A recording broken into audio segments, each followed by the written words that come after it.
Cinema ఎప్పుడు release కాబోతుందనేది ప్రస్తుతానికి suspense లో ఉంది. CG work, post production complete కాకపోవడం ఒకటైతే, ఎన్నికల నేపథ్యంలో మే 9 నుంచి కల్కి సినిమాని వాయిదా వేయబోతున్నారు. మే 30న రిలీజ్ కు ప్లాన్ చేస్తున్నట్లుగా టాక్ ఉంది.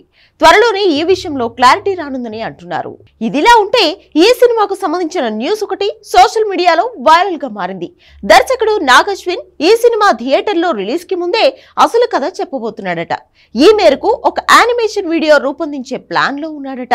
కల్కి కథ ఆడియన్స్ కు ఈజీగా అర్థం కావడానికి ఒక యానిమేటెడ్ వర్షన్ రెడీ చేస్తున్నాడట.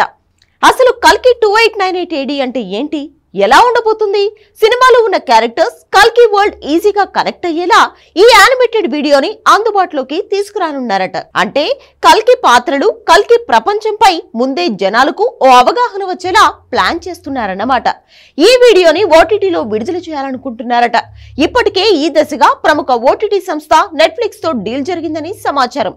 ఇలా చేయడం వల్ల బిజినెస్ కూడా భారీగా జరుగుతుందనే ఆలోచనలో ఉన్నారట మేకర్స్. మామూలుగా అయితే సినిమా రిలీజ్ అయి భారీ విజయాన్ని అందుకుంటే ఇలాంటివి చేస్తుంటారు. కానీ కల్కితో కొత్త ప్రయత్నం చేస్తున్నారనే చెప్పాలి. మరి ఇది ఎంతవరకు వర్కౌట్ అవుతుందో చూడాలి.